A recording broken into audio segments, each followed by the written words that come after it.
go Oh, any there minute. it is. See, I told you. You did it. I did it. And I have, do you have the YouTube page up Oh, so that you no. can look and engage with the chat? When Yeah. I forgot about all the chatters. Maybe that I turtle know. guy will come back. Oh man, and we'll finally get all the answers that we've been waiting for from the turtle guy. Oh my God. I wake up in the middle of the night wondering about that turtle. I think about it too often. Um, and the fact that we still don't have just a name. All I want is a name. No, we have the name. We just forgot the name. What we wanted was a picture. That's what was not That's what we provided. do want. Yeah. Yeah. So Avalon, Happy uh, birthday. is that why we're podcasting tonight instead of doing our usual shtick? Yes. Yeah. Yes. I don't know, a rhetorical question. It was a rhetorical question. I just like to hear. I like to hear it a million more times that it's my You birthday. deserve that. Good. I'm really excited because this has already been like a really great birthday and it hasn't even happened yet.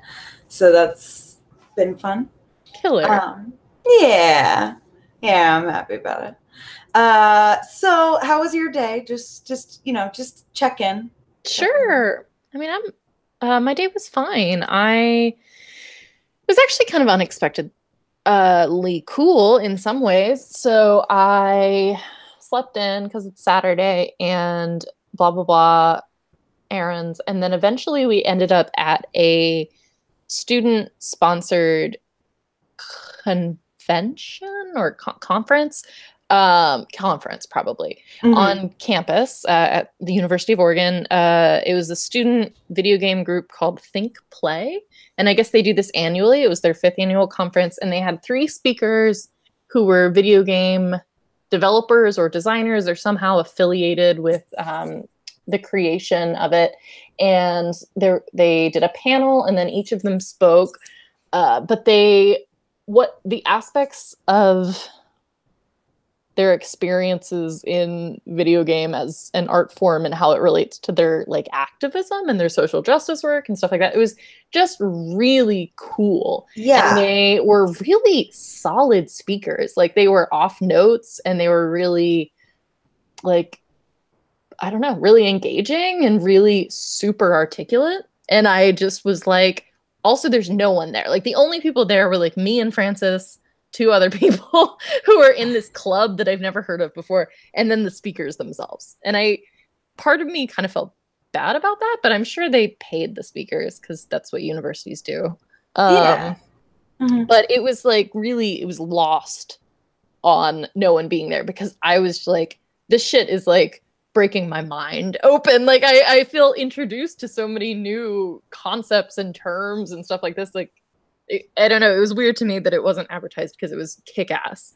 That's awesome. And I'm guessing it has something to do with the fact that this is like around the time that E3 happens and everything. You know, I thought that at first, but I think that what I was picking up on from the room and my people watching is that this was supposed to happen a couple of weeks ago, and the club is like maybe falling apart a little bit. Oh, and no. Not being organized well. Like maybe circa 3 years ago, whoever was running the club, it was like a really strong presence on campus or something. And now, you know, they couldn't even get people to turn out for this event, and maybe the event was barely going to happen and they threw it together at the last minute, blah, blah, blah. So I think that it coinciding with E3 might have been a weird coincidence. Just a coincidence. Yeah. Because it's dead week right now. So last week was the last week of the term and next week is finals. So this weekend is like not a good time for things to be on campus. Oh. Because it's the weekend before finals. Yeah. Who wants to, yeah. Right. Yeah. So it was unfortunate, but also it was really cool. I felt like I got a ton of recommendations for indie games that I can't wait to play.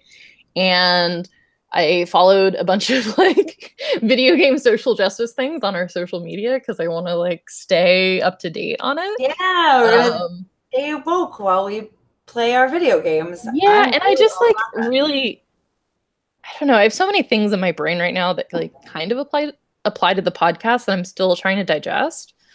Just in terms of creating like communities within the nerd community. And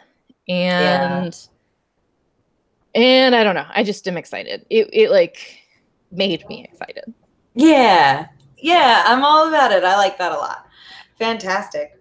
Well, I'm super excited that you got to go to that really cool conference that I wish that I had been at.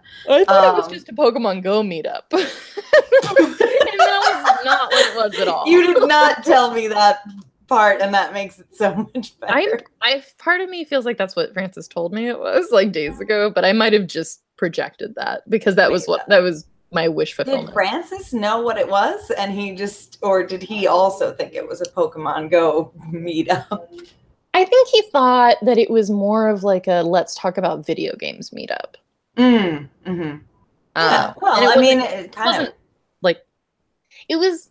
So I don't know if I can articulate this very well, but I've thought about it a lot in terms of marketing this podcast, where I'm like, are we a feminist podcast that talks about nerd stuff, or are we a nerd podcast through a feminist lens? Right? And I know those things like don't seem like, maybe it seems like they're the same thing, but they're like not. They're not. They're not the same thing at all. So when I was at this conference today, the thought that I very like clearly was articulating to myself was, I thought that maybe this would be a video game conference through a social justice lens, but it was like a social justice conversation with like flavored with video games. Like it was very, right. So I feel like we're nerd stuff through a feminist lens ish. I feel like that's us. I feel like also I'm nervous about taking on like a feminist title for the podcast because I feel like then we literally have a feminist title. I know. I know, but I get worried that then we don't talk about it enough. Yeah. We don't get woke enough. Yeah, I know what you mean. So not that I feel like deficient in what we are talking about, but it's just weird that I don't know. It's weird that it's not the same thing. Yeah, it definitely isn't. Well, look, this episode of Femsplained is really important because it's about me. Very important. Yes, the most. Yeah, and it's my birthday. And Avalon, what'd you get me? For your birthday? Yeah. Can't tell you because I haven't mailed it to you yet. I hope you're kidding because you're not mailing me anything. I definitely am. I'm just I'm the worst about mailing things in a timely fashion. Like we just went and got stamps for Father's Day cards today. Sure. Obviously, that's obviously not going to make it in time. Right. Yeah. But I already have it. I just have to get it to you, and that might take like 6 months. So I mean, it can take. I mean, I'm going to see you before then, so why I'm not? going to really try to be better than that. I wanted so badly for it to like be in the mail on time, and that's just not the person I am, and I'm learning to accept that. Yeah. Look, well, I'm going to put on my birthday. Happy birthday! Are you over the hill? I'm over the hill. I am. These are from last year, my 30th birthday, where you're officially, supposed to start feeling old or whatever. Yeah. But I'm gonna wear these every year for a week straight on my birthday. Yeah. How's work been going with those? I'm gonna be wearing them tomorrow at work. Yeah. If anybody questions it, I'll just get fired, and that's gonna be fine. That's fine. Yeah. Mm-hmm. The thing is, you could be fired, walk straight into another hospital, walk straight into HR and say, give me a job with those glasses on. And they'll say, sure, when can you start? They would be a fool. They would be a fool not to hire me. Absolutely. Do you see how well I advocate for my own birthday? You're like the new Patch Adams. First of all right, I have a lot of feelings about what you just said. So, oh, geez. All right, look. We don't need a new Patch Adams. One, he was fantastic enough on his own. You can't replace him. You can't replace Patch Adams, and you can't replace Robin Williams, which I feel like. I'm not trying to. I just feel like the world could use more of that. That's all. I mean, I just want an all-female reboot of Patch Adams. you want. All right, so we're making Patch Adams feminist. There was that like weird sexual assault arc in that movie that I completely forgot about till just now. Was it sexual assault or was someone murdered? Well, I think both. I think didn't like he was like stalking her for and like in like sex. Oh God! All right, whatever. I think he just murdered her. I didn't. Oh, was that it? Yeah, I think. Yeah, because it was Patch Adams' love interest that got murdered by the stalker guy, right? By the stalker, yeah. I mean, spoilers, everyone. Sorry. Yeah, well, if you haven't seen Patch Adams yet, like, catch up. It's time. We're gonna do a Patch Adams episode. I do have a lot to say about Patch Adams, and namely that I clearly don't remember the plot of the movie, except that he, put bedpans on his feet and somehow his patients got better. And he turned into the genie. Yeah. Good movie though.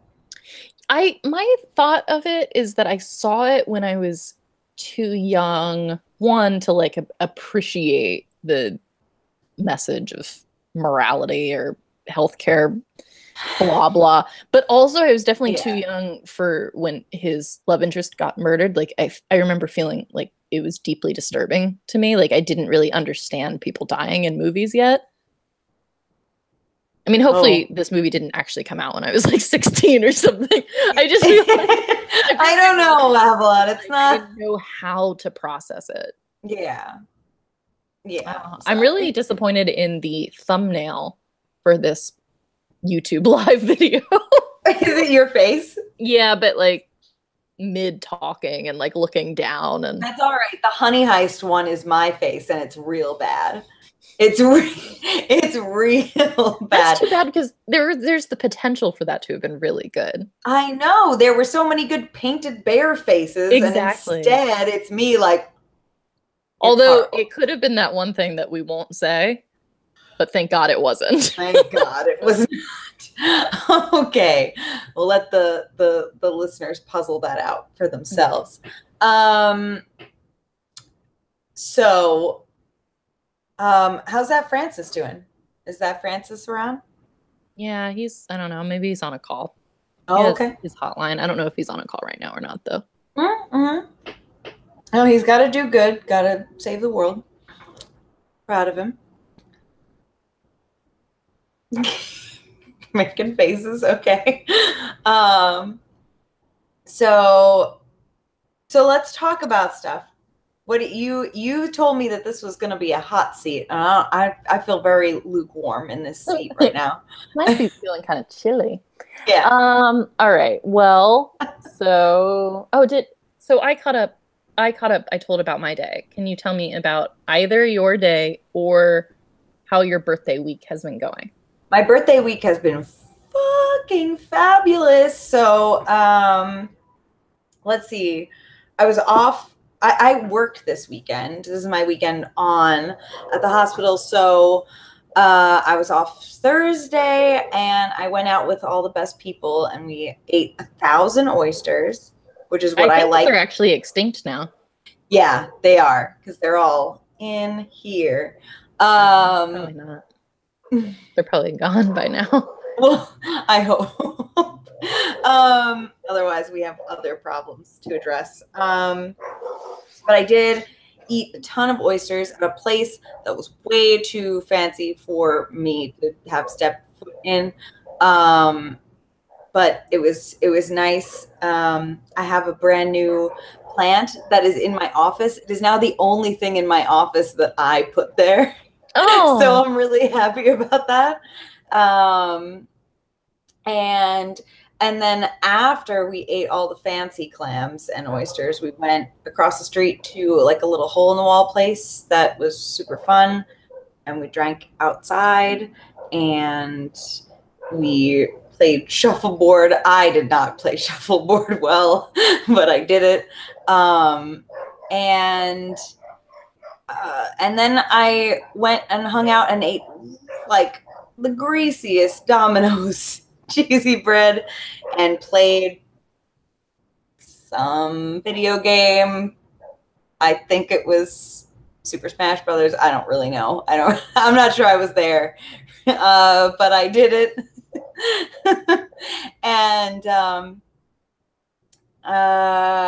And then at work this weekend, it's really been, I know I shouldn't say it, but it's been like real mellow and like everybody's been real happy, which is all I can ask for. Yeah. So yeah, so really my birthday's been the bomb so far. Yeah. Well, I'm happy. What have you gotten any presents? I got the plant. That's it. Have you gotten any other presents? No. Well, no. No. Have you named the plant? Yeah, Gerard. Okay. His name is Gerard. Yeah. I like naming plants. Yeah. So because the weather has been nice, I moved my indoor plants outside because usually like that helps them, and then they get really buff over the summer, and then over the winter they slowly atrophy because of the lack of sunlight in Oregon. Sure. But one plant that I got in the fall, so it hasn't had a summer yet, I put outside and it just like immediately turned into paper. Like I'm looking at it, all the leaves just like over like the span of 24 hours of being outside just instantly like became brown and shriveled, and if you touch it just poofs into ash. It's like a vampire plant, it turns out. It's my 30 Days of Night vampire plant. I had no idea. Fucking, that is the best vampire movie. That is the best one. Yeah. That and Interview with a Vampire. For very different reasons. Very different kinds of vampires. Yeah. Vampires, I want to, stoop. We're talking Interview with a Vampire. We're talking 30 Days of Night. And we're talking that one like creepy girl. I know exactly which one you're talking about. Yeah. That's the one I would date of all of them. She's the one I would run screaming from the most. Oh, she's so horrifying. She is, yeah. But like, a little cute. What's his name? The actor that's in that. Josh Hartnett? Josh Hartnett, that's the one. Who is like, I don't remember. There was like this point in time where like Josh Hartnett was like, he was like a young heartthrob. He was, yeah. Whatever. Yeah. And then suddenly he was like serious dramatic actor with like more talent than any of us realized. See, I don't know about that part. I just know that he was a heartthrob and then he disappeared. Right. The end. But he came back. So did he come back? Yeah. Did you see Penny Dreadful? Did you watch Penny Dreadful?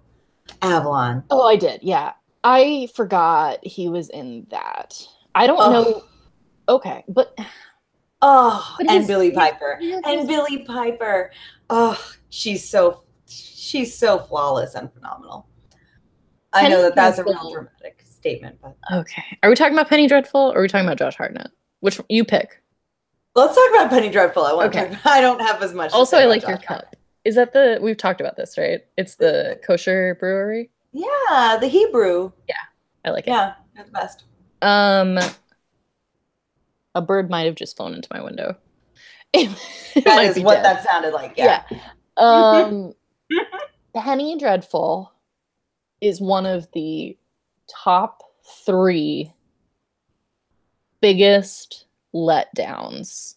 What the fuck, Avalon? Of any media.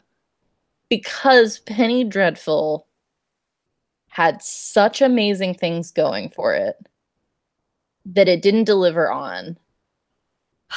I might agree with you. Didn't have time to get its feet and become the most amazing thing that ever happened before it was canceled.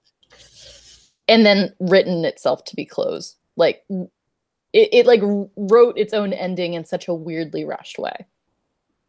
That's my feeling. My feeling is it had all of the pieces to be the most amazing thing ever, didn't quite get its legs, didn't get enough of a chance, and then became rushed in a weird way.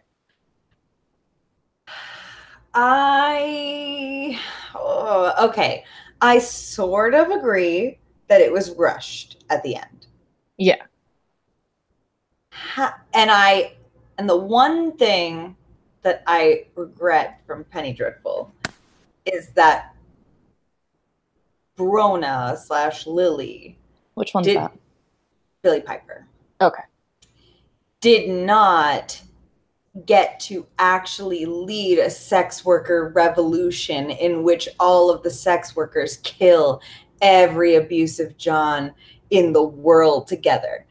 That was really what I wanted the most that I didn't get from that show. Yeah. But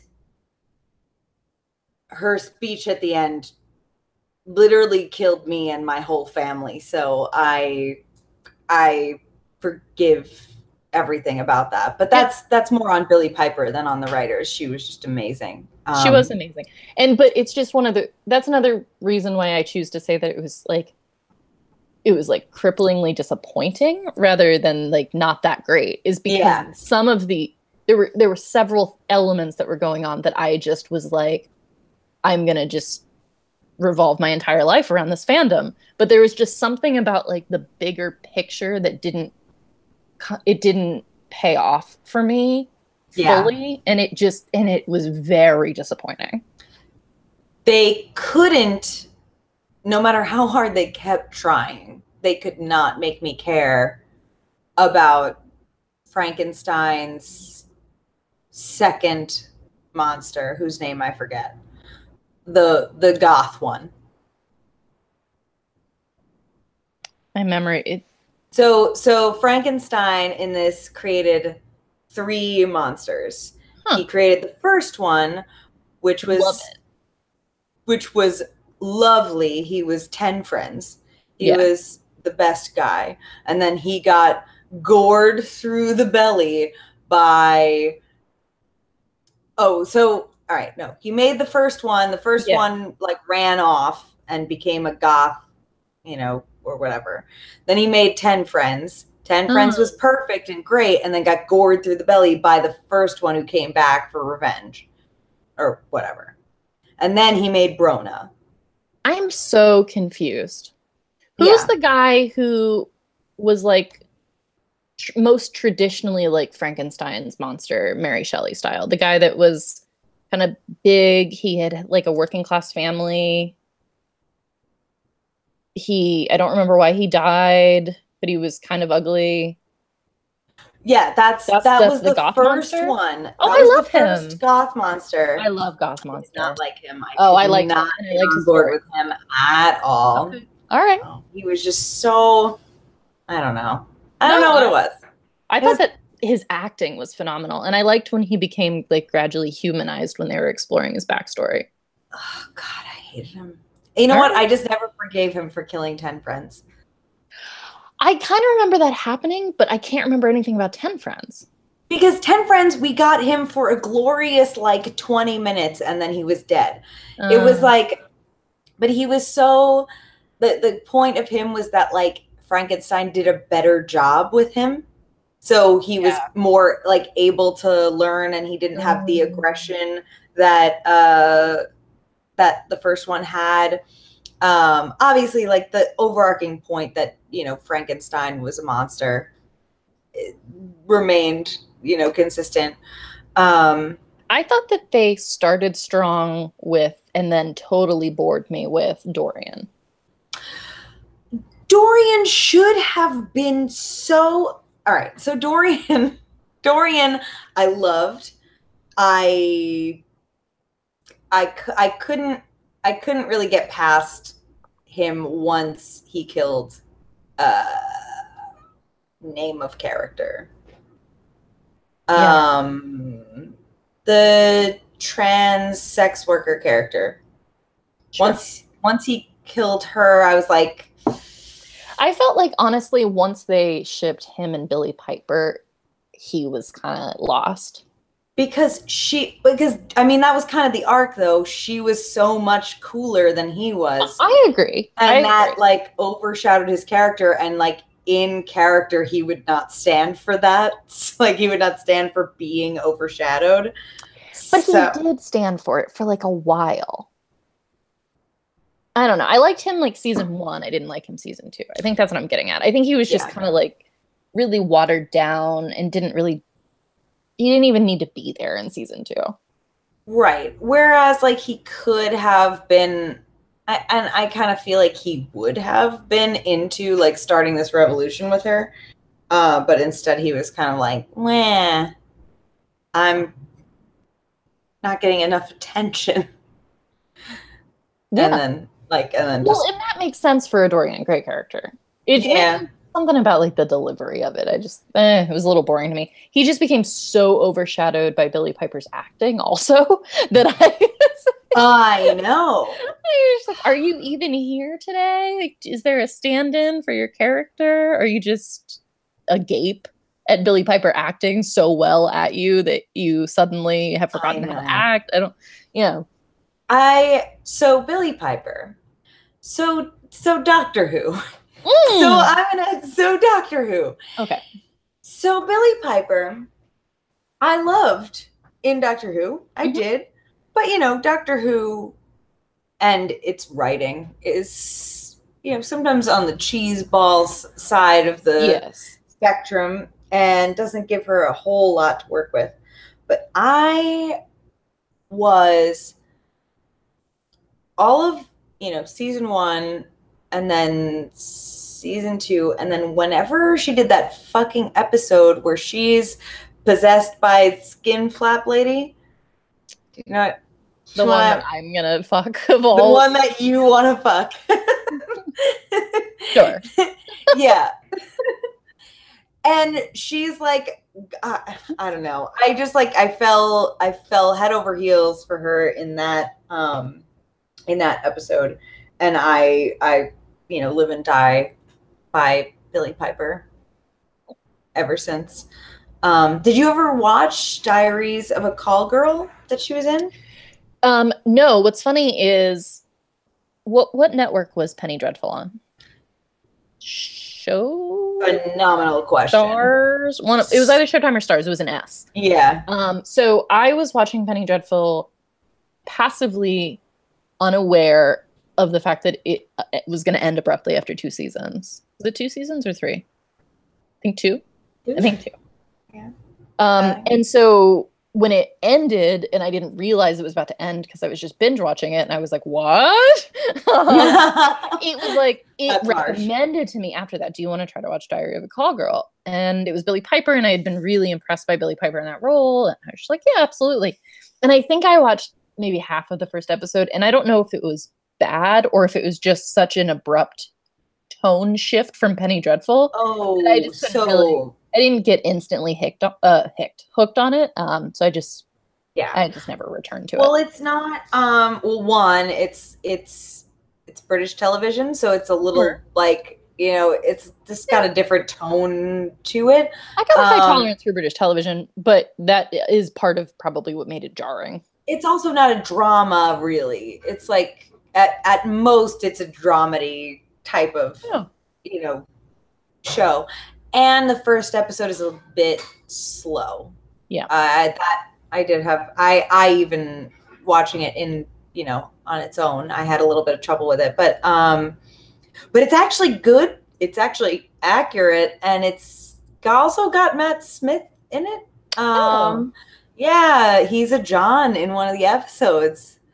That's worth watching just for that. Yeah, it kind of is. Yeah. Also, in an interview that she did after that, she was asked who was the better kisser, David Tennant or Matt Smith, because even though she was not on Doctor Who with Matt Smith at all, she did get to kiss him on screen.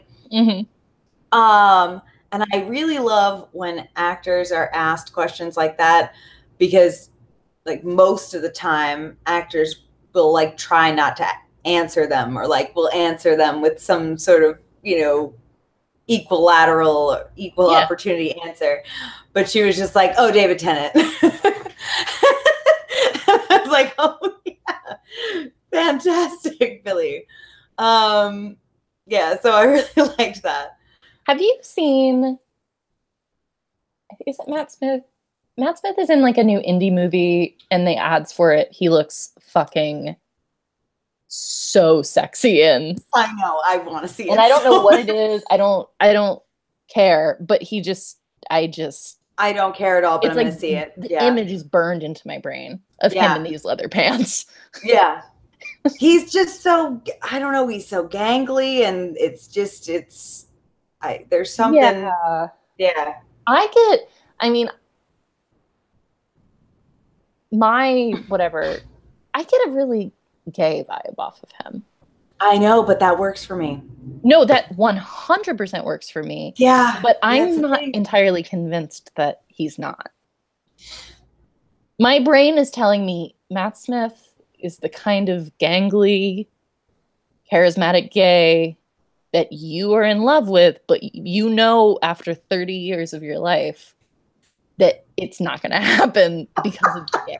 Whereas David Tennant, also gangly, also charismatic, but like Yeah. I know that it's straight, like it's just the energy that I'm getting. Yeah. Yeah. So I just kind of feel like, I don't know, I'm waiting for that shoe to drop. I'm waiting for it, but like while I wait. I mean, it's fine. And you know what? And the second that it happens, it'll make sense to me. It'll be validating. And I'll feel like I can love him even more openly. I just feel like he's gay. Yeah. Yeah. I mean, ultimately, it's not up to us. But I do feel I get that vibe. Up to me. Fantastic. Yeah. Oh man. You know what? Who else on Doctor Who actor wise? And we talked about what aliens you would fuck, but like what actors? Yeah. There aren't that many actors on it. I know. That are people. I mean, from episode to episode, maybe sometimes, but like recurring characters. I mean, I just love Bill so much. I don't know. Some of them are awfully British looking.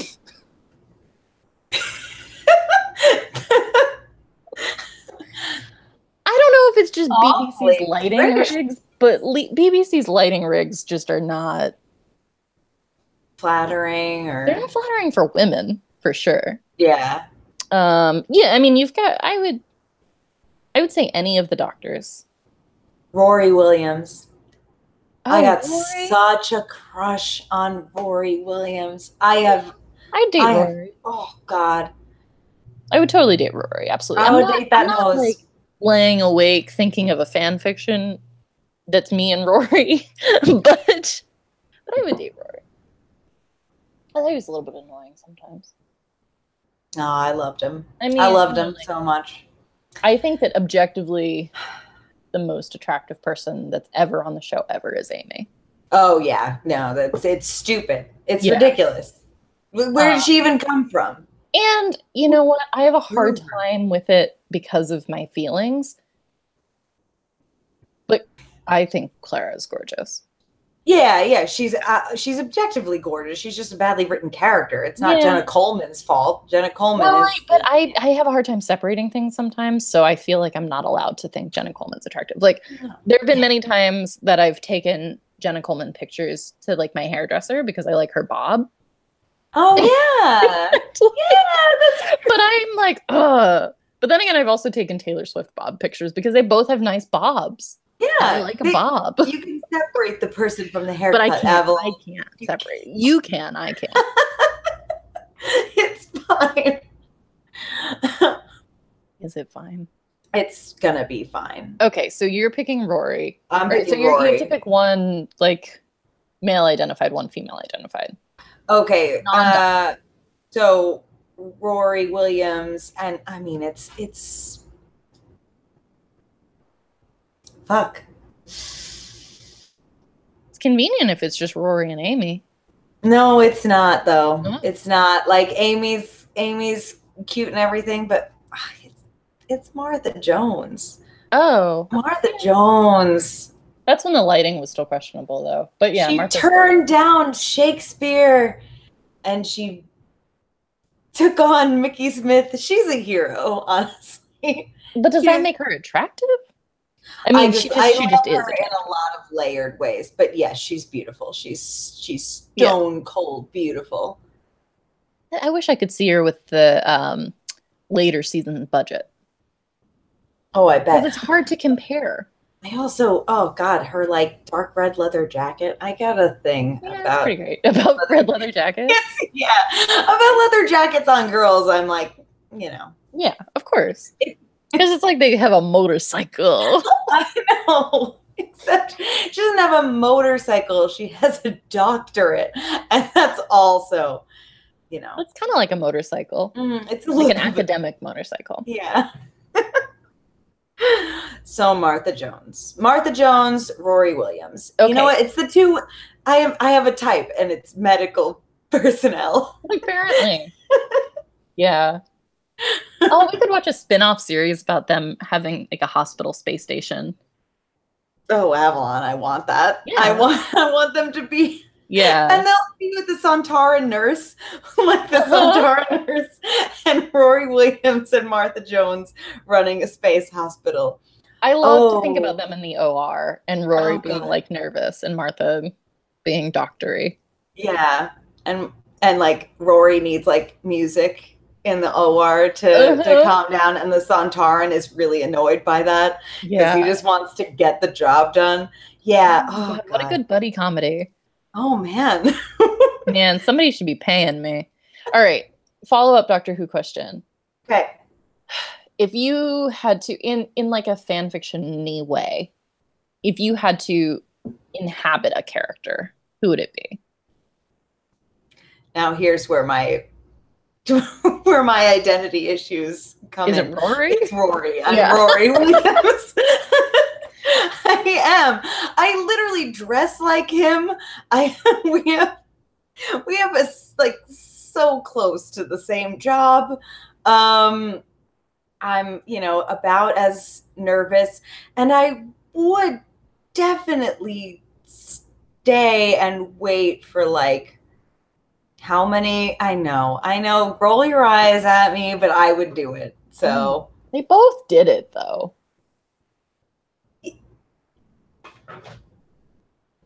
Like Amy didn't have a choice. She was left there. It sucked. But like Rory was just like, I will do this. I will choose willingly. Had Amy already done it though? Yes. Maybe it was just guilt. Maybe. All right, I guess. Is it? All right. But does it make you a narcissist?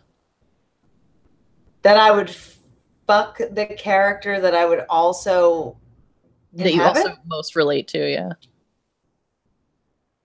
I don't know. What does it say? It means something. I don't know what it means.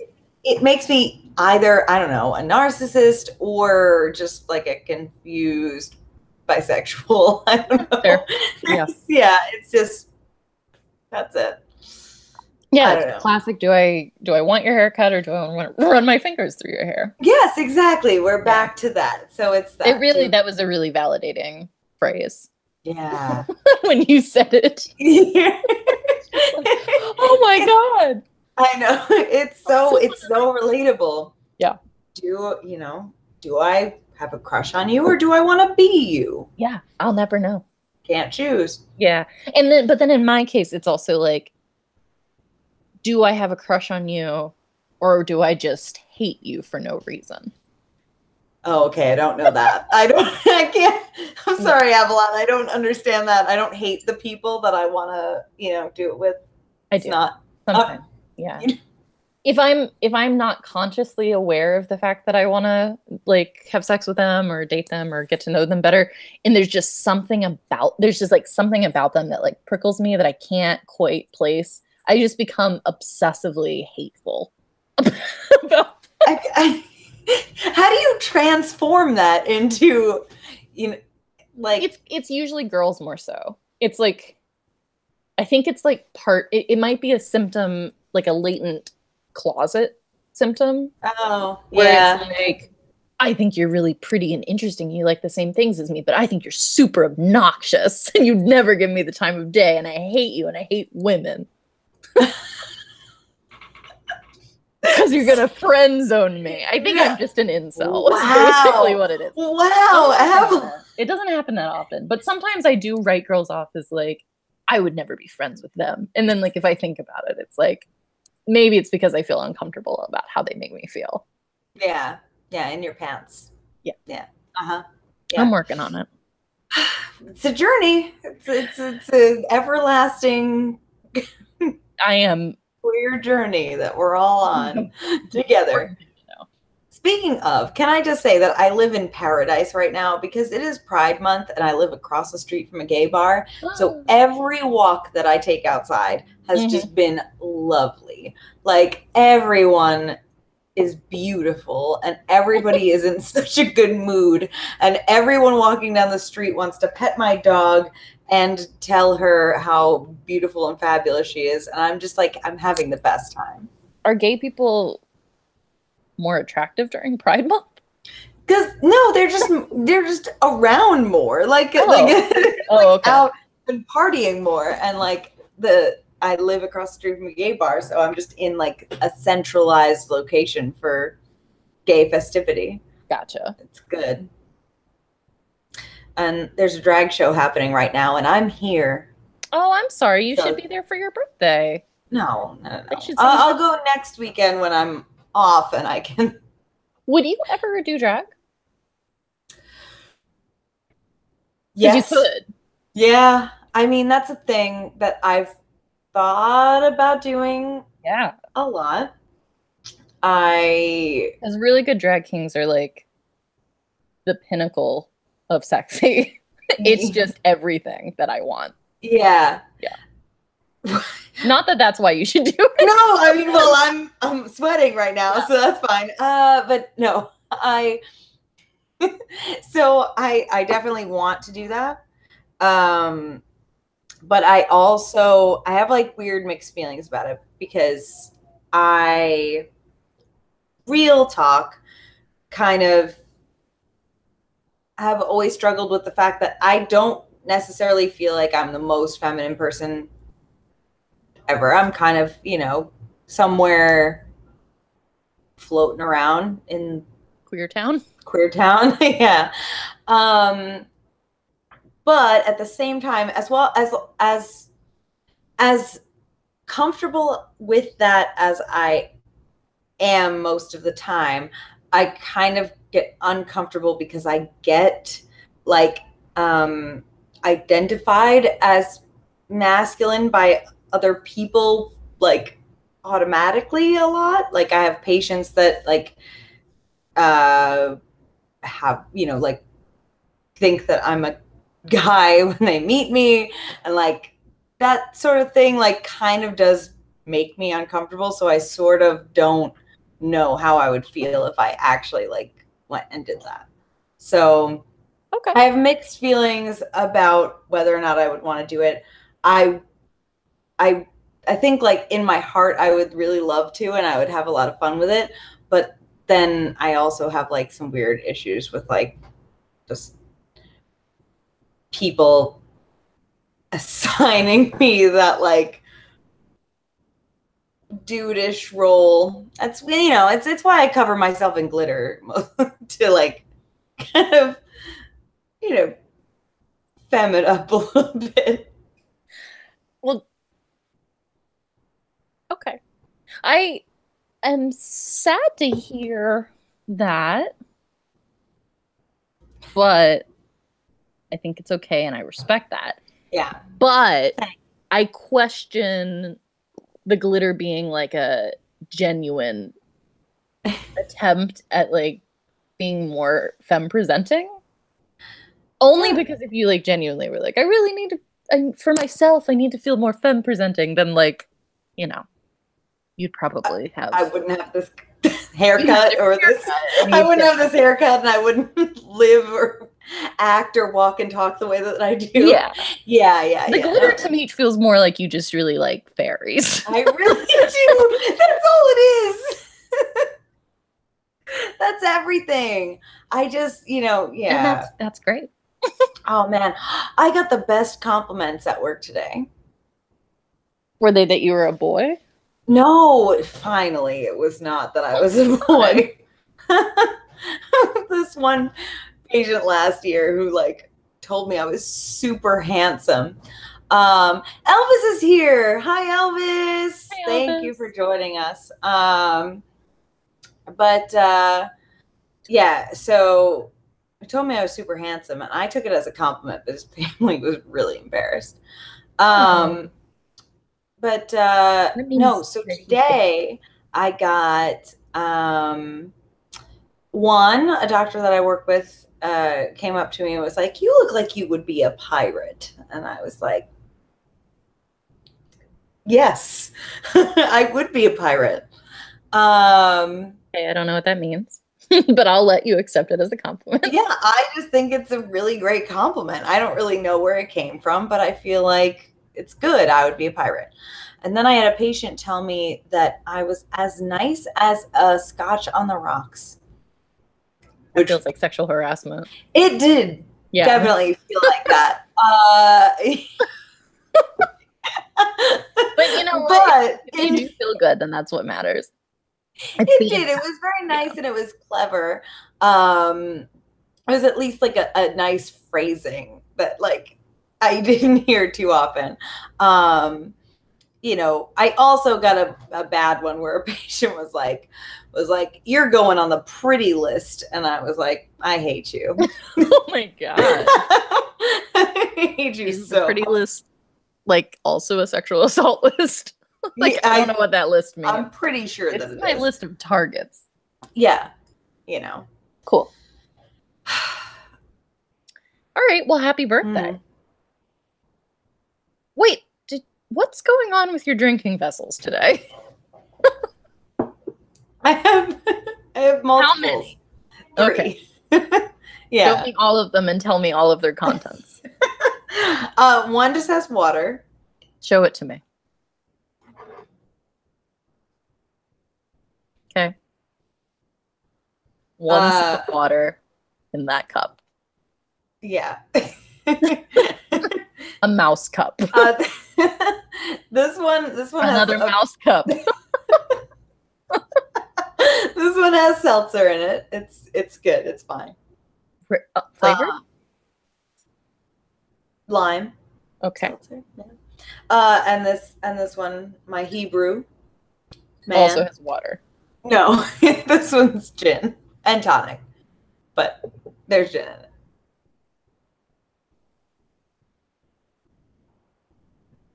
Do I need to ask? Do I need to ask why you have straight seltzer and a gin and tonic and water?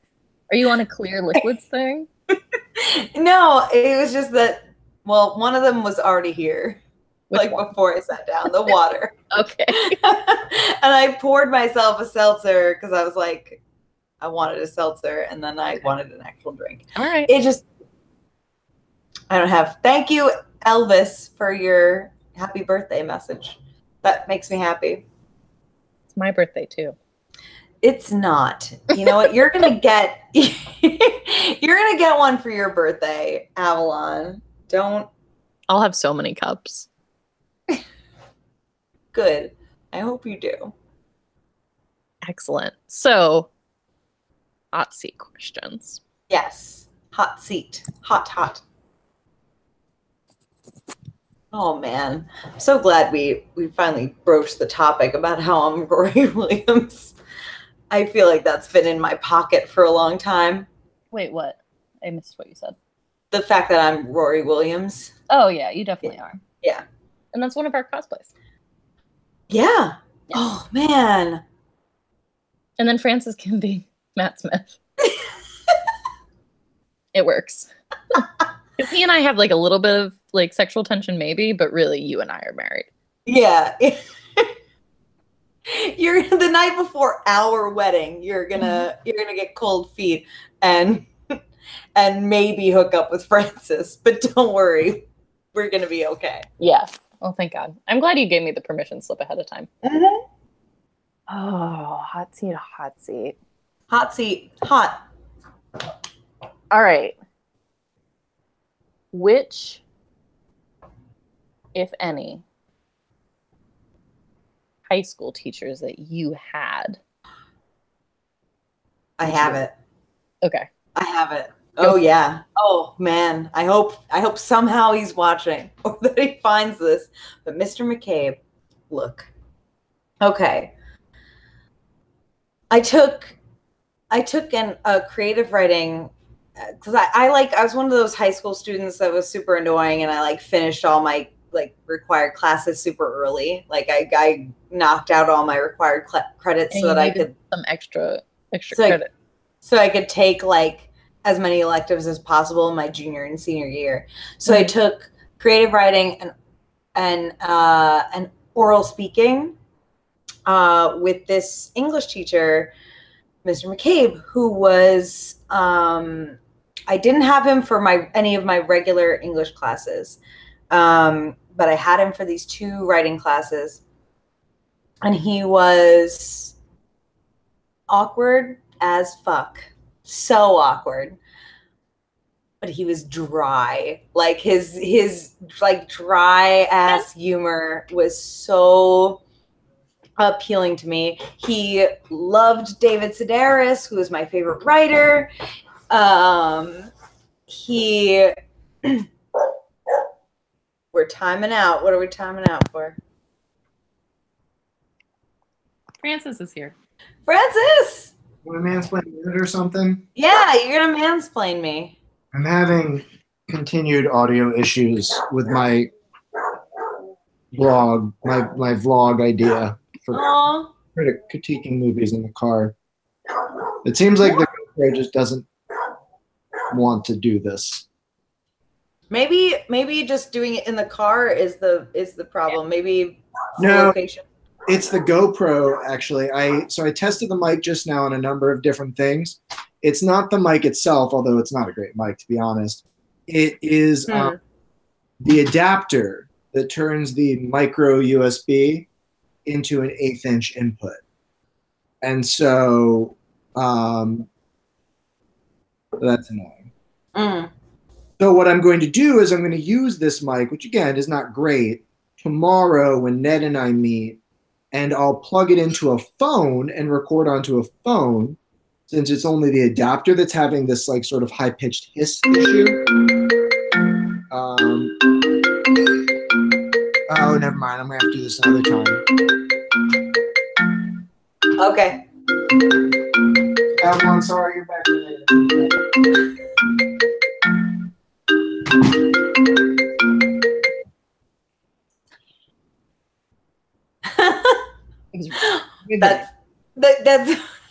That's okay. That's okay. I believe in this. So anyway, Mr. McCabe, super dry, loved my favorite author, was always like super, like kind of dark humored and encouraging. Like he came into class one day and was like, Diana, who in your family died? And I was like, what? And he was like, I read the obituaries and I saw your last name in there. I was like, this is so fucked up and would be the worst day of my life if you just did that and told me that a family member of mine died. But was it like in a negging way or like in a spectrum way? No, in like a spectrum-y way. And like I just and he was just like, I'm so sorry, oh my God. And I was like, no, it's fine. It all turned out fine. It was not my family member, but he was just like, he reads the obituaries every day. Right. And like, and also like encouraged us to, you know, fucking write freely and do whatever crazy shit we wanted to do. And like, I don't know. He was just also, I don't know. He was weird. He was real weird. and I liked that. You know, he was real fucking weird, and liking David Sedaris gets you all the points, of course, in my book. And you know, I was a teenager. Also, I caught him last day of school, my senior year. I didn't like have the most friends, so I wasn't like partying with everybody. So I went and hung out like in the trailers, because we had trailer classrooms in my high school. Yeah, we did too. Okay, good. So I was hanging out on the, outside the trailers, and he was out there smoking because he did not make tenure and he was being let go at the end of the year. So he was like, fuck it. Like smoking outside. And so I like chilled and like chain smoked with my favorite teacher on the last day of senior year. So that was pretty cool. Huh. I ran into him. Yeah. I ran into him on the train years later, maybe 4 or 5 years later. And he, well, I don't know if he still does this, but he was writing for a publishing company, writing like the book jackets and like the summaries and like reviews for books, which was pretty cool. Yeah. And I thought that was a little bit more of like a creative environment for him. Yeah. Yeah. Anyway, Mr. McCabe had a crush on you. Yeah. I have a crush on Mr. McCabe now too. Yeah. For sure. Dry, awkward bastard. That's all right. What was your second worst birthday? My second worst birthday. I don't know.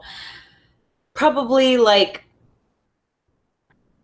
oh no, it was my birthday that I celebrated while I was living in South Carolina, because nothing happened. Like there was just nothing. Nobody, I didn't see anybody. I didn't do anything. I didn't have a good time. I was not having fun in life. Yeah, it was just nothing. Zero. What's the best birthday present that you've ever gotten somebody else?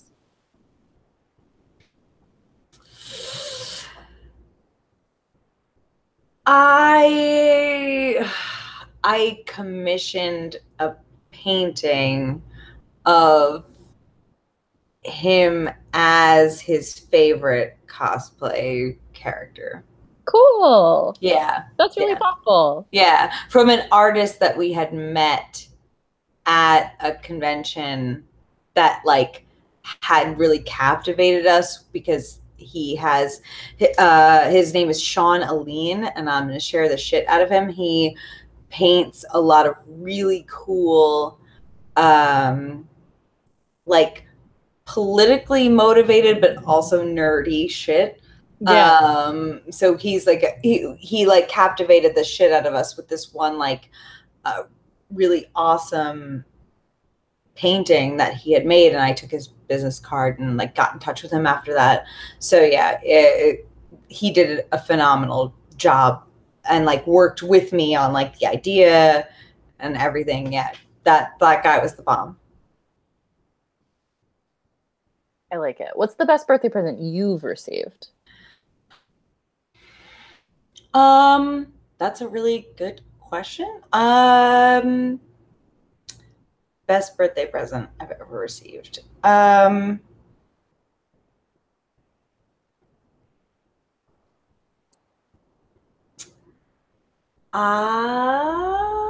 don't know. I'm gonna say an air plant.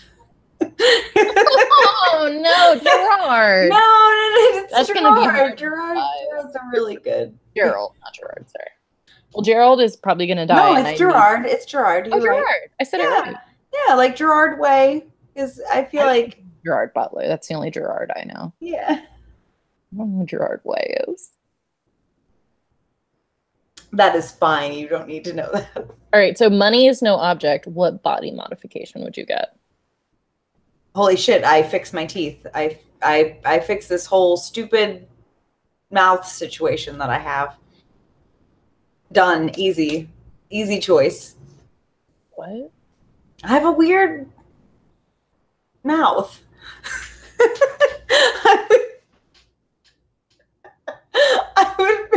I would fix it. That would be my money is no object. I would fix my weird mouth. Diana, you have a normal mouth. I have a weird. I have too much gum, and my teeth are too small. No, they're not. You just smile really big. I do smile really big, and that's a problem. No, great. It seems like you're always so enthusiastic. I'm so enthusiastic. It's a problem. Holy Yeah. shit. I have no idea what you're talking about, but I think that is very fascinating. How we internalize things that are wrong with us that I literally have no idea what you're talking about. Your mouth is a perfect mouth.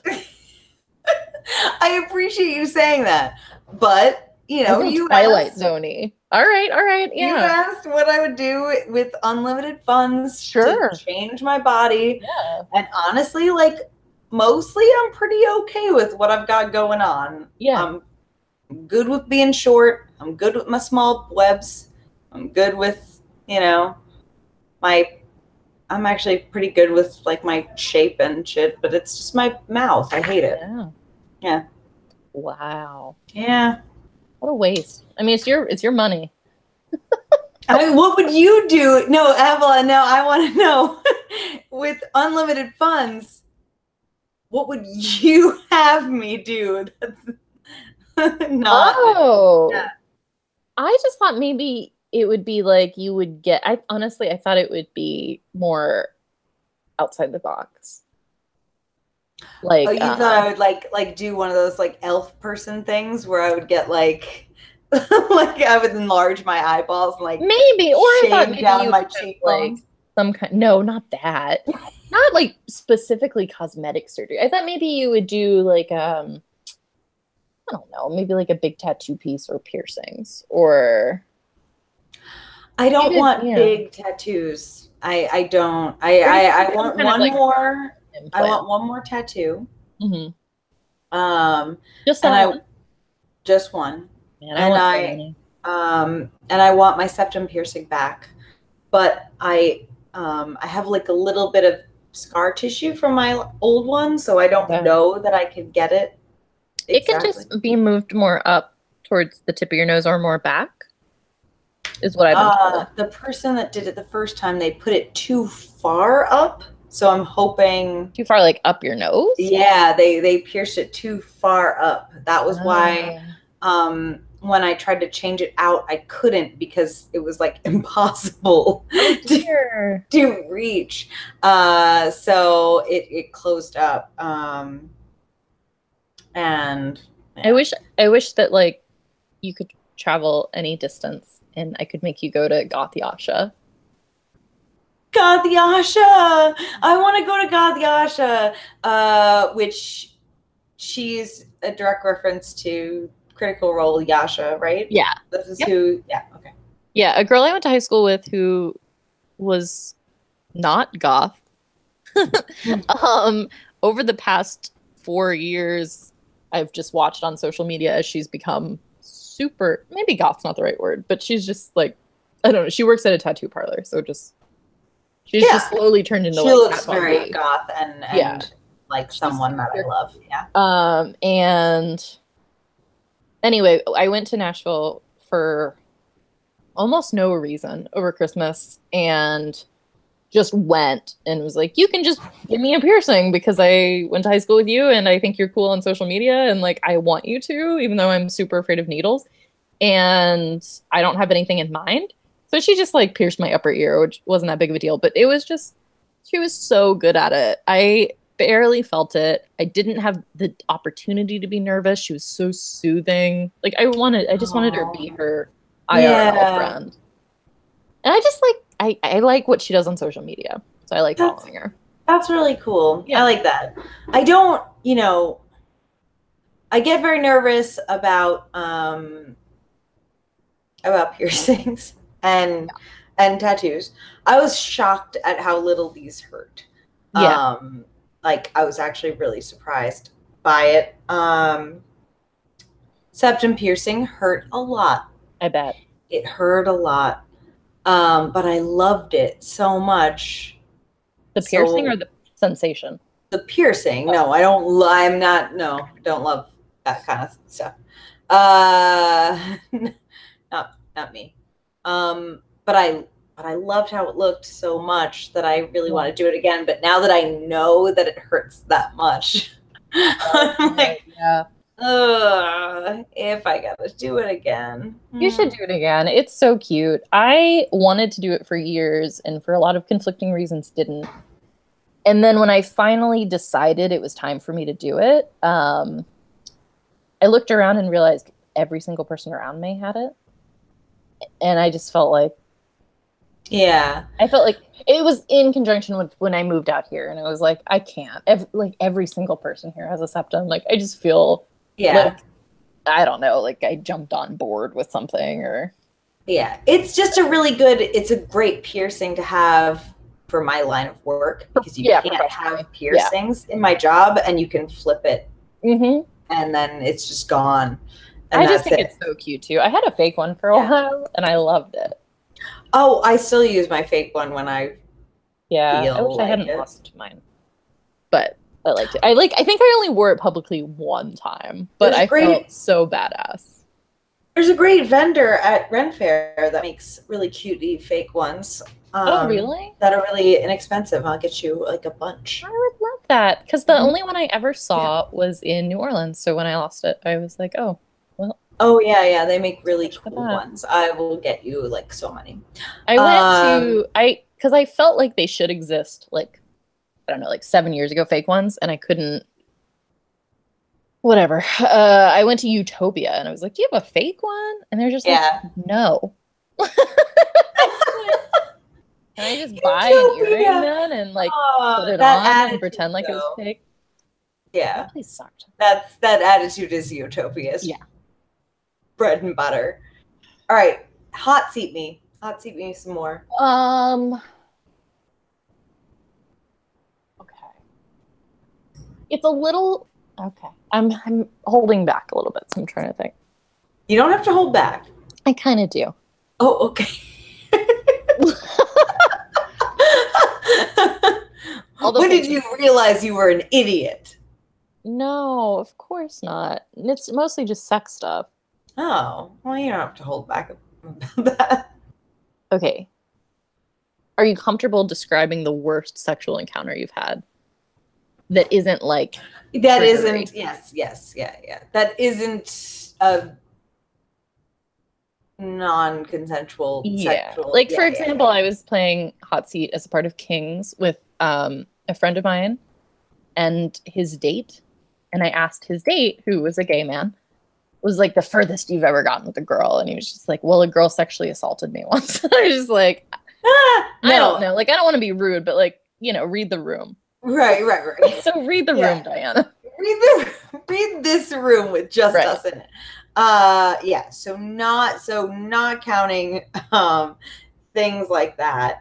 The most awkward sexual. Oh God, yeah. No, I know what it is.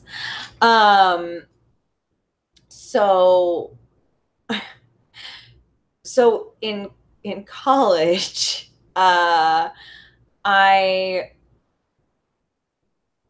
we've all been, the weed dealer is a weird relationship. And in college, like I went to a small school. There was not like that much weed accessible on campus. There was one guy who, had any good weed, and like I don't know, he was like attractive to me basically like kind of because of the weed. And I mean he was kind of hot. but he had like this super big game of like that he was like the best sleigh ever. And we did like we wound up hooking up once, and he kind of like kept the whole time like, this is the best thing that ever happened to you. Oh. Like had that like mindset and kept saying stuff like that. And I was like, oh man, this is super mediocre. Yeah. Just like your especially if it was super high. Yeah, it was a major letdown. Because he was very cute and I had like high hopes for it. Because then also it's like, oh man, if this goes well, like maybe I get like the hookup on, on weed. That'd be great. Yeah, no, it was so bad. And he was so cocky about it. And he was like, yeah, don't worry. You're in great hands now. I was like, oh man, you're the worst. And then he wrote a song about it. I just remembered that myself. Oh, he wrote a song about it. Oh my God. Tell me about that. Oh God, he wrote a song. I literally blocked this out, and now I remember. It was a good bad white boy writing reggae song. Yeah. Nice. Man. Jason Mraz kind of like. Oh no, and it was like sublimey. And a little sublimey. A little sublimey, and it was like the point of the song was like it was sort of like I want to date you if I wasn't such a bad boy, kind of like that was like the theme, like oh, it was so, and oh God, it was really dodged that bullet. It was real bad. God, he was too bad of a bad boy. Oh wow, I honestly, like, even as I was telling that story, I didn't remember the part. Like. Just, ugh. Oh. All right. If you had the ability to go back in time and intervene at any point in your life that you were embarrassing the shit out of yourself the most, oh my God, what would you choose? I have to pick one. Avalon, this week alone. I've embarrassed myself today. Oh man. Oh God.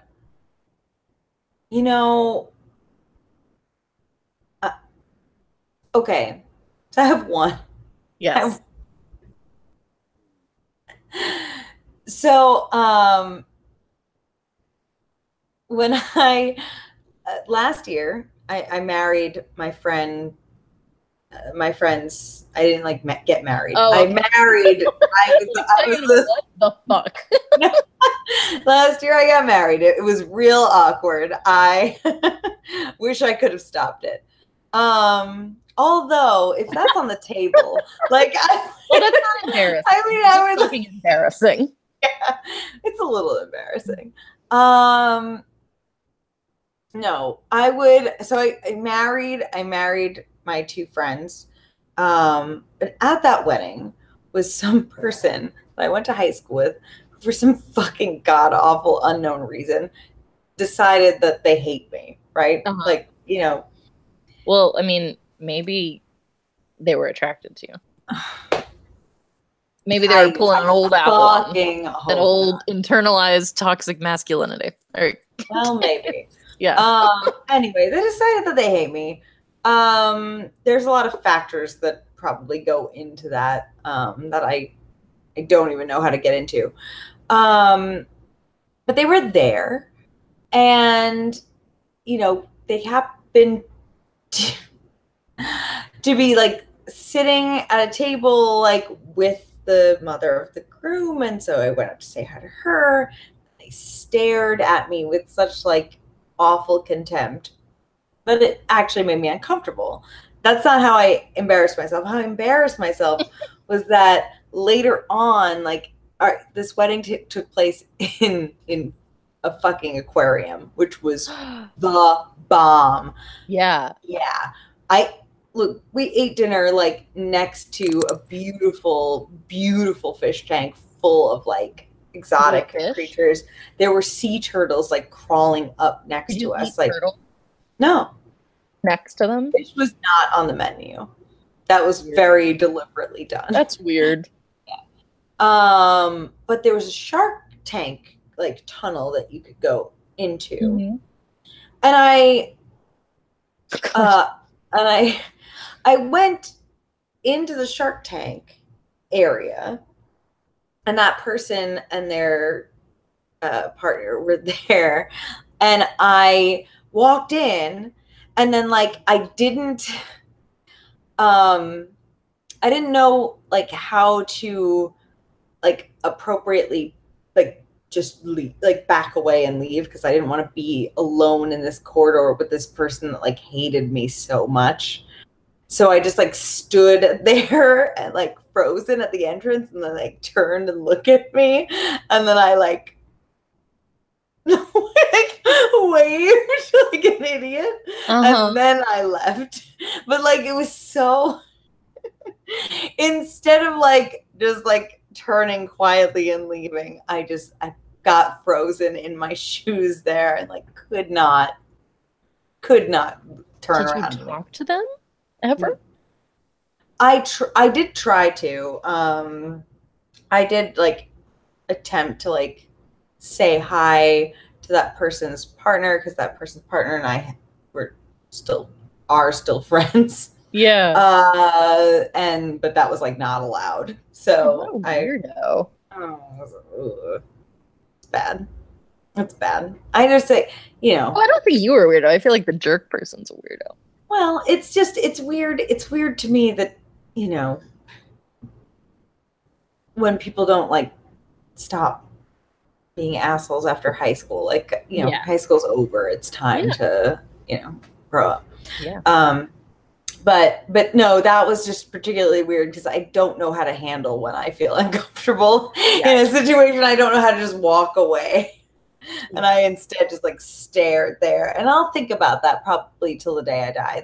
That one moment, like standing in the shark tank feeling fucking stupid. If you could intervene with yourself at any point in high school, doesn't have to be an embarrassment thing, but like even if it's just like a pro tip kind of thing, what would you do? Oh man.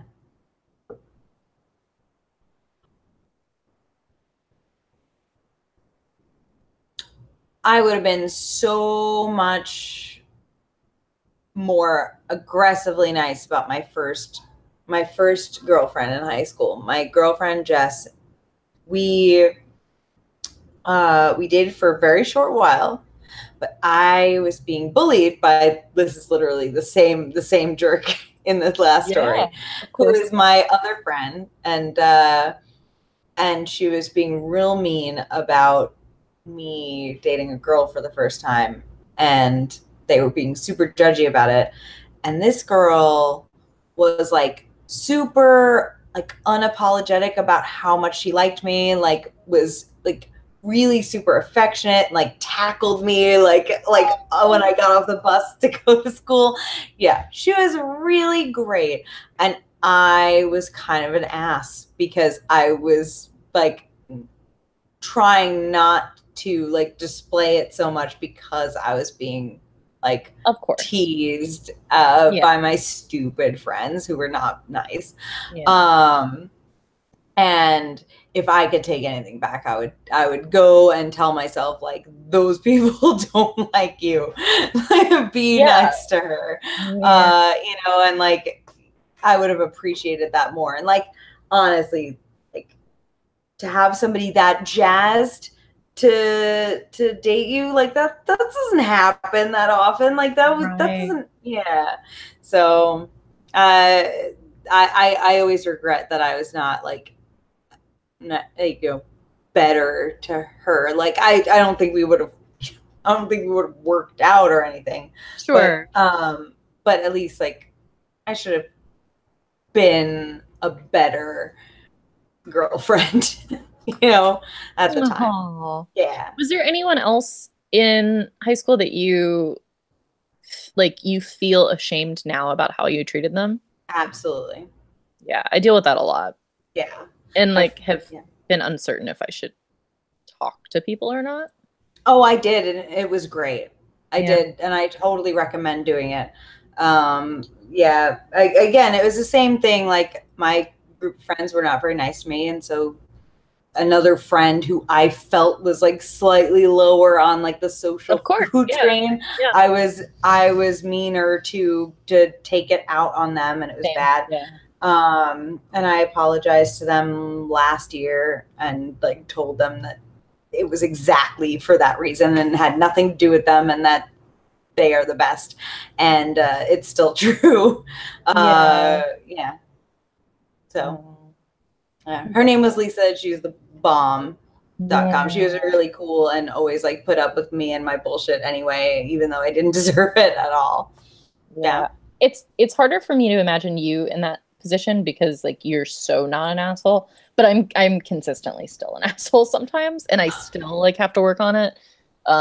So I can only imagine how much worse I was in high school. I wouldn't engage in that kind of behavior now, but I was so little and like dumb and like easy to trick, and so I was like so like kind of pathetic, and I got like wrapped up in like these people's approval of me because I felt like I didn't have friends when I was in elementary school. So then like when high school came around and like people were willing to spend time with me, I was like willing to do anything to keep that with me. Like I would, live and die by their word just to make it so that I would have friends. And that, that's not a good life strategy. It's not good for you or others. So yeah, don't do it. All right, you have to kill Sam or Salem. Who are you killing? Salem. Jim. He'd kill Jim. It's always going to be the cat, Avalon. It's always the cat would kill us first before the dog would. It's always going to be the cat. All right. Me or Sam?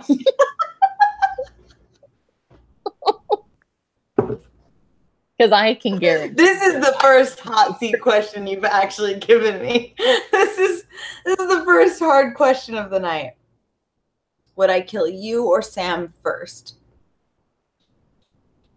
Is it like, how active is it? Do I have to slit you or Sam's throat, or is it like a train track situation where I could like, I could either passively let you die or I have to intervene? We're both sleeping and you have to smother it with a pillow. You have to choose. Man. But you won't have to look in our eyes. And no one will know. I mean, no one can know. That's fine. It's, oh, that's a really hard one.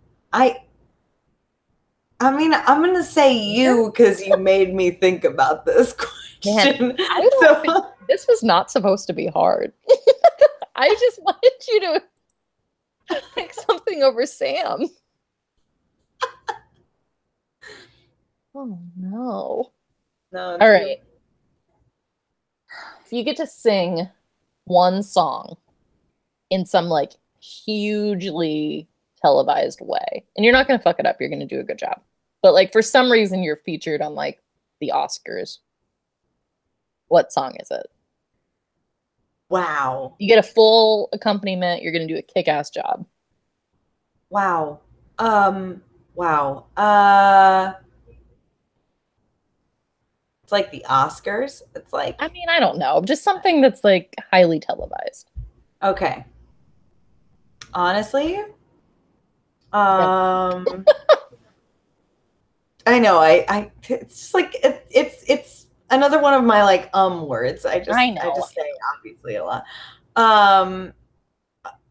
Okay, so I know this maybe doesn't mean anything to anyone at all, but Voi che sapete is like an Italian aria that I fell kind of in love with in high school and then like sang a lot through college. And I choked in a performance of it in college, and I've always wanted to like reclaim that moment. So I would say that because I want to like own that. I would want to own that back again. I'm Nice. like, I think that's kick its yeah. ass. I'm sorry you choked. it was stage fright. I knew the song and I'd sang it a million times, but it was too big an audience and I'd never had that before. And I got stage fright and I my voice just like shut off. So like halfway through. Yeah. Yeah. That never happened to me before. I mean, I've been in 1,000 plays beforehand and sang on stage a million times. It was just too many people in that college audience that I was not prepared for. Did you stop singing publicly after that or stop performing? Yep. Okay. I figured. Yeah. 100%. Done. Would you accept the ability to teleport if every day at a random time of day you pooped your pants? No. Really? Yeah. No.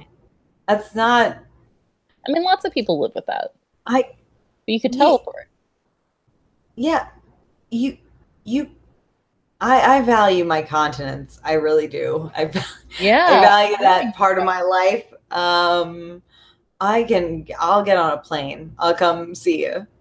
That's not worth it to me. You're so wrong. But that's fine. Thank you. I mean, it's not fine, but like, okay, it's whatever. I'm just pausing because I feel like I can't tell if Francis is about to storm in or not. Feels like he's gonna storm in. I hope he does storm in. It makes it sound like he's angry. Well, there's a lot of stomping. All right. You are given the deed to a large plot of land in a pastoral setting. Sure. Pastoral? It's like a farm. It's a farm. You're gonna okay. Okay, gotcha. But you have to like subsist on some kind of a business that you start from what you're doing with that land. For example, a vineyard and you have a winery, or you get goats and you sell cheeses, or I don't know, anything. It could be anything. It could be that you turn it into some sort of like a boot camp for depressed teenagers. I don't know. What are you going to do? These are so specific. I need the business pitch. Okay, fantastic. Those are just the top three that I came up with. Yeah, it's great. What about cat obstacle courses? How do you feel about that? Do you know Are you constructing them there, or are cats coming there to learn? Yeah, cats are coming there to learn how to, perform. They're being trained. Where are they performing this? What are they actually doing with this? I need to be a market. In like the whole property will have like the obstacle courses set up that we use to train the cats. And that's not actually what I want though. Okay. I just think that would be cool. But really logistics for that. Really what I want who's paying to see these cats? Goat. No, I want goat cheese farm because I want to eat goat cheese. Like, see, the only reason why I'm not going to let you say that was because it was one of my examples. I know. That's why I tried to pick the other thing. Cat. No, come up with one more. Cat farm. It's got to be a real business proposition. I mean, I guess don't know. We could like grow some. I'm out of ideas. I have nothing else. How many of your toes would you be willing to have me cut off to save one finger? What? Uh, uh, You got 10 fingers and 10 toes. I So- say, I'm going to take one finger. You say, no, you can have 5 toes instead.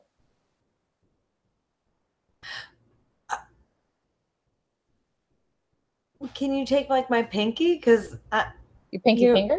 yeah, your toes are like really important for balance and like I So don't you know. want to lose one finger, no toes.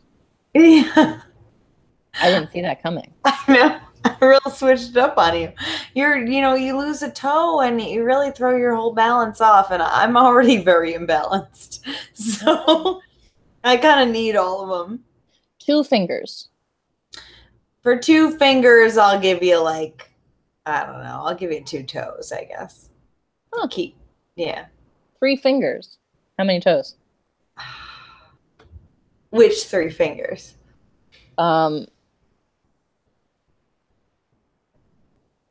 These 3. Ooh. So all the time you got pinch. Oh, yeah. It got sawed off, these 3. That's rough. You get half the middle, and then none of these 2. That's real rough. Yeah. Okay. All right. For that, I'd give you like, I don't know, Make me 4 an offer. toes. 4 toes. 4 toes. Yeah. You know, my thought is, if you're gonna have 1 toe on a foot, you might as well have none, because that one is gonna look weird. I'm not, Imagine I'm a not foot with thinking no about toes except the aesthetics pinky now, toe. I'm thinking about function. I'm thinking about aesthetics. I make my money off of foot pics. That is how most of us make our money. It's true. Yeah. right. Actually, I did that once in college. Are your feet attractive, or I are don't people think just not? Yeah. I just don't think that foot people care about that. Man, how do you find these people? You say You know- Craigslist, but I've looked. It was Craigslist at the time. I don't know. This was Craigslist like 10 years ago. So I don't Yeah, know. back when it was good. I guess. But it was just super easy. Like the I'm assuming dude was just like, 10 pictures of your feet for $100. And I was like, and nothing else. Damn. Just pictures of my feet. So And not like your why feet, am I like gonna with care about chopsticks that? eating like lo mein, like just your feet. Just my feet. Literally nothing If else. only. This is before, before the great foot accident of 2016. So Why do we assume that men have foot fetishes and not women? What's that about? okay. So men who have I weirdly know about this. So men who have foot fetishes typically also have like it's not just a foot fetish. It's a power dynamic fetish. But women have power dynamic fetishes, don't they? They do, but they manifest in different ways. Men, it comes out in like a servitude type of way. So like giving foot massages, like licking boots, things like that, like it comes out in that kind of expression. Women who have those same dynamics, it's about what's being done to them rather than what they are doing and giving in a general sense. I want you to talk about that a little bit more because I'm interested. Okay. Okay. So super The generally doing and the speaking. giving part and the Yeah, super generally speaking, definitely doesn't apply to everyone. Sure, of course. 100% does not apply to everyone and does not fit neatly into anything gendered, but just stereotypically when heterosexual guys have a power dynamic fantasy wherein they are the powerless one, they see themselves in a more like a servitude type of role. So they are doing things like they are giving foot rubs, they are like God. I mean, I don't think it's problematic. I'm just interested in why you think it manifests differently with the different genders. I think it manifests. All right, so I think it manifests differently because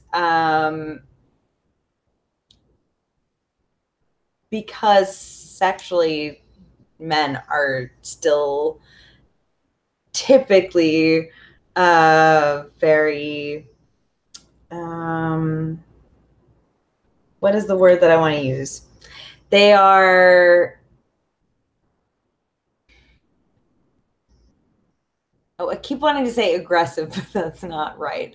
It's they're active. They are like actively seeking out and whereas like women tend to be a little bit more passive and like receiving in that way. Even though there's like a power dynamic where potentially the gender roles are switched, it's still manifesting in like a gender role typical way in terms of who's active and who's passive. It absolutely is. Thank you for phrasing that I think that's fascinating. I hadn't thought about that before. Yeah. So it still manifests in a way that is still like keeping people in their boxes a little bit, but while they like explore different things. So thank you for helping me. I feel like I need to break that down more, but I won't make you do it right now. I gotta think about it. Yeah, there's a lot to it, and it definitely doesn't, fit everyone's, experience whatsoever, but there's a lot there.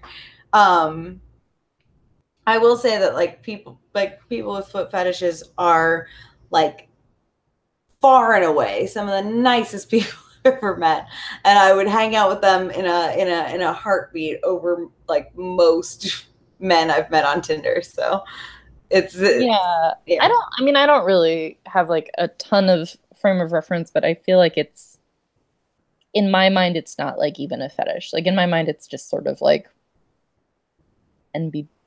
I don't know. Like I feel like the amount with which it's referenced or people have made comments about it to me, like it's very normal seeming to me. Like it doesn't even really seem like it should be, but they're very embarrassed about it as a whole, which makes them overly cautious and overly polite and overly consent seeking, which is like a nice side effect of that. Sure. Yeah. So it's kind of like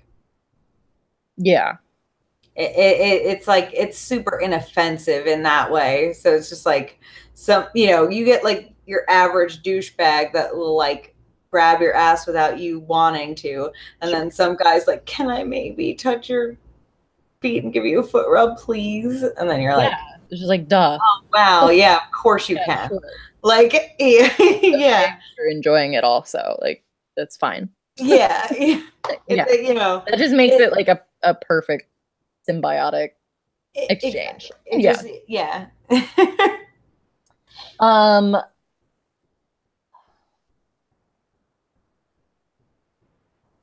Are there, I guess, what alcohols can you no longer like drink?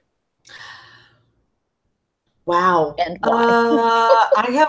I have a love-hate relationship with Jameson because I love Jameson so much. But one time I drank a whole bottle of Jameson on St. Patrick's Day to myself. And I mean, the fact that I remember that this even happened is, I don't know what magic happened there, but I I thought that I was gonna die. I really thought that I was gonna be dead. I might have been dead. Um, so I still get like a little bit. Sometimes like I'll drink some Jameson and I'll appreciate it, but then occasionally like I get this like weird sensory memory thing that happens where I'm like, oh no, you're gonna die if you drink this. I absolutely cannot drink Bailey's Irish Cream. It's done. It's over. It's gone. There's no reason for that exist in my That life. also feels like it was probably St. Patrick's Day related, though. It was not. It was a cast party for some play that I was in, and I drank coffee with Bailey's Irish Cream in it. That's a thing. And vodka. Like on the side. Like it was a real disaster. It was there were not like good drinks at this party, and it was just like there were no mixers for anything. So I was just drinking coffee with Bailey's Irish Cream and vodka, and then I threw up Bailey's Irish Cream. And that experience has ruined my life. So I will never, ever, ever go near Bailey's Irish Cream ever again, or anything creamy and alcoholic. No, like creamy alcoholic beverages are ever going to touch these lips. Not going to happen. Whatever, like Friendly's boozy smoothie bullshit you're serving, I'm not having it. No. Yeah. I don't know. I like sugary drinks, so. No, I don't at all. And creamy, sugary alcohol is like the worst to me. It's real bad. What is the most embarrassing like photo shoot you've ever done? I haven't done that many photo shoots. Even if it was just like you with your phone on a timer for another person because you're really feeling yourself, or like you and a friend really drunk in your friend's house and just like suddenly you were feeling yourselves like too much and took pictures that seemed like a good idea.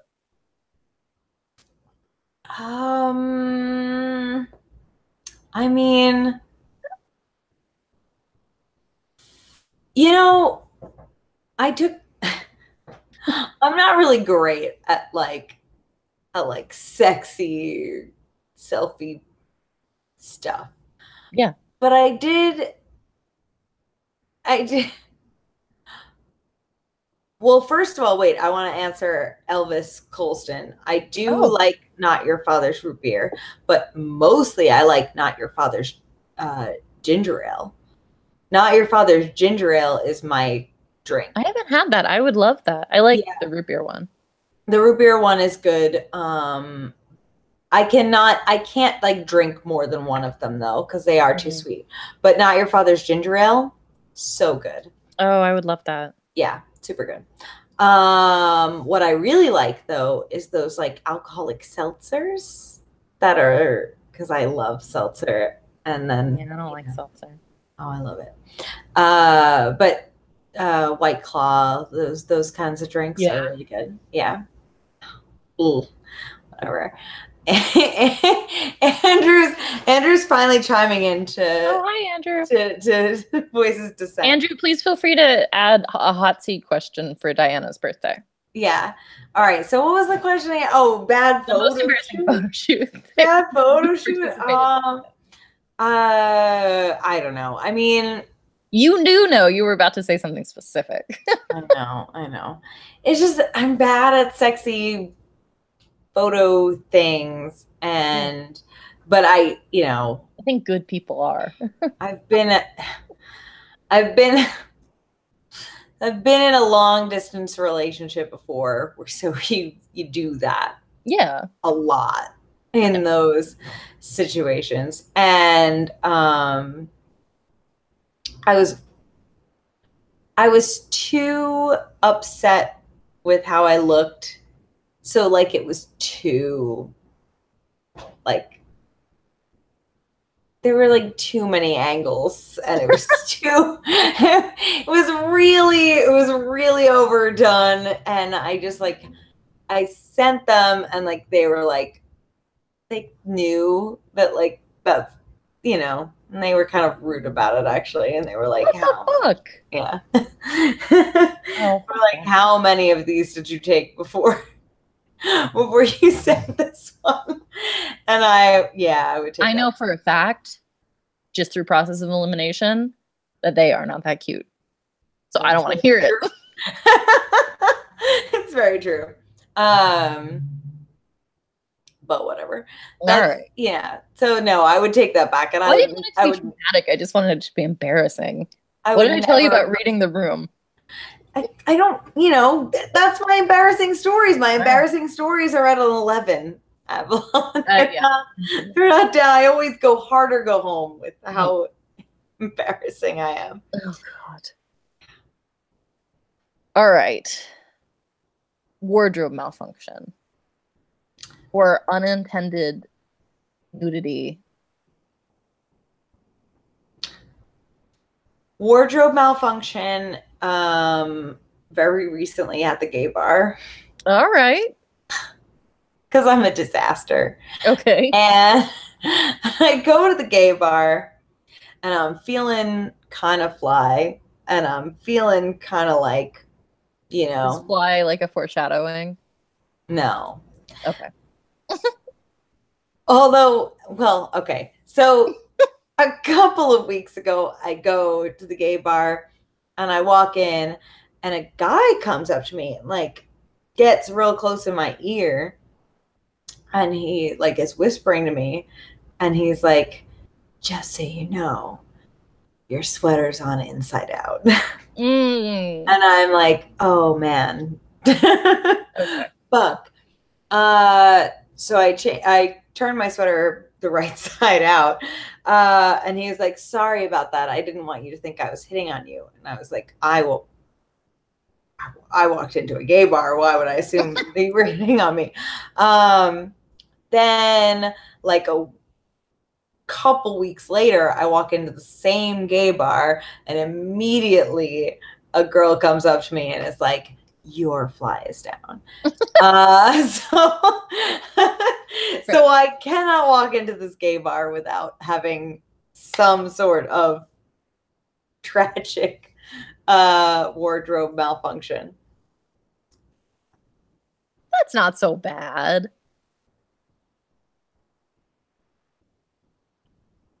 That's not so bad. One time when I was in college, I didn't ever do my laundry and I was out of underwear.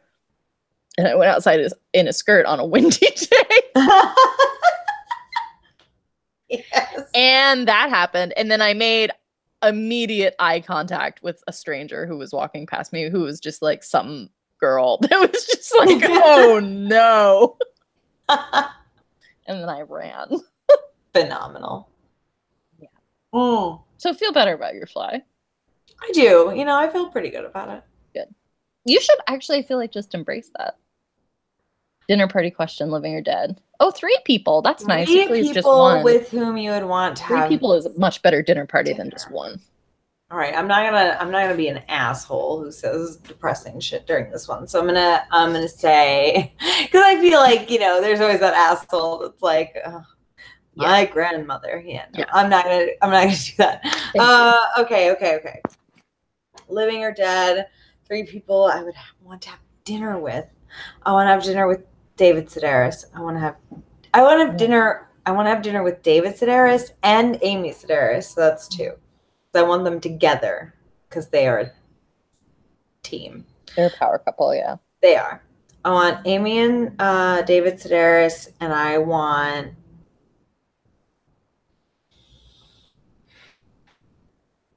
Who's the third? It has to be somebody who goes with them. I know. It can't be like Tesla. Yeah, I know. It really does have to be somebody that.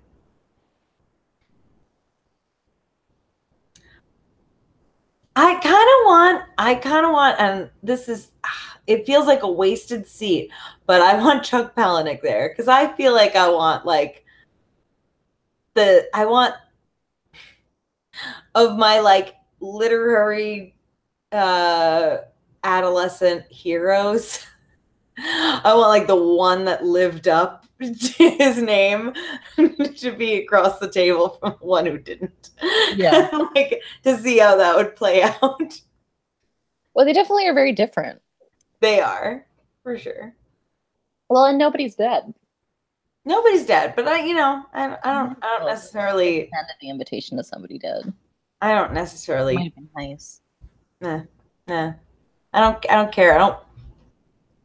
Just because you're old doesn't mean you were better at what you were doing. I don't value that.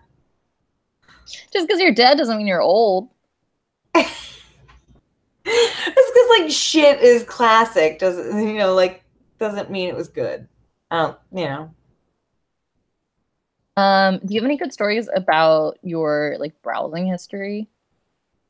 Only that I am probably the only person on earth who does not private my or protect my browsing history at all. It's just all out there for everyone to fucking see. And like if you borrow my phone, like you're gonna see what weird porn I look up. It's just it's a fucking wreck. You're gonna see what words I Google because I don't know how to spell. Like I'm total embarrassment, and there's no, I don't even bother hiding it. Yeah. So that's my browser history situation, is that if you look at my phone or my computer, you're gonna see just whatever the weird shit that I look up that I don't already know, or the weird porn that I look at. You're gonna know it. So. Yeah, we're still going. Is everything okay? Some issues in my laptop. Okay. Do you wanna do your Mansplain Minute and not just rant about stuff? Yeah, I can do it. It wasn't ranting. I was just having some. Come on over. Francis, I'm so excited that you're here. I guess I'm ranting, according to some people. Francis, I'm very happy you're here. Down, get out. There's a Maggie. He's in my space. Okay. Gross. What? Hi. What is this YouTube? Oh, we're live.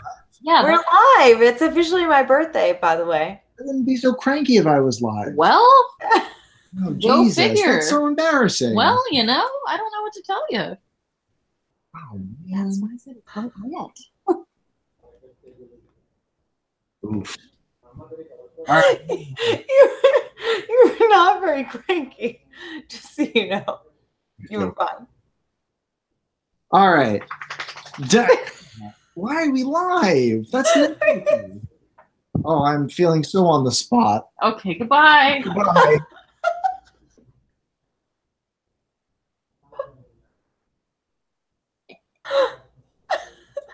Oh my gosh.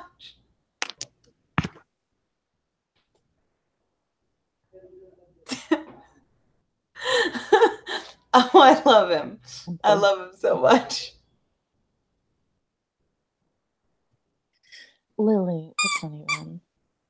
Andrew wants you to say more about your stupid GoPro. Yeah. Yeah. For like 2 hours. Oh, Jesus. All right. What's there to say about Diana? Is what we like to call a real bait and switch. You think you're getting someone really cool. You're like, oh, cool. Who's this like cool, interesting person who plays a lot of video games? And you find out it's just one video game. That's what I'm saying. Boy, you like Dragon Age? And you're like, nah, I haven't really played it. What about Super Mario? And she's like, yeah, but what about Dragon Age? And on it goes in a circle. And you realize that all you really got is just Diana talking about Dragon Age. I don't know what she does for a living. She says that she cleans up poop. So either she's in the medical field or is catering to a really niche form of something far darker. She's got a cat that looks a lot like our cat. She's got a dog that's pretty chubby. And she's bogarted all of our friends. She's she has. Taken them all hostage. Hostage. We haven't heard from them. They don't have a choice. That's the Mansplain Minute about Diana. Good job. That was your You did a fucking phenomenal job. It's super accurate. It's 100% factual. Yep. Oh, wow. That's me. Happy birthday. Thank you. I think we can call it quits with that. That is a strong ending. Yeah. Wow. Oh man, that's Well, so thank you for tuning in, folks who tuned in.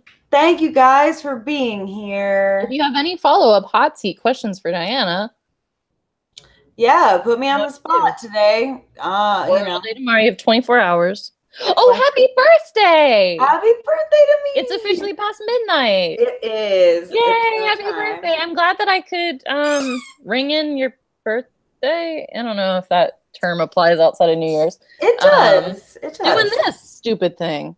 No, I'm really happy with it. Thank Cool. you. Okay.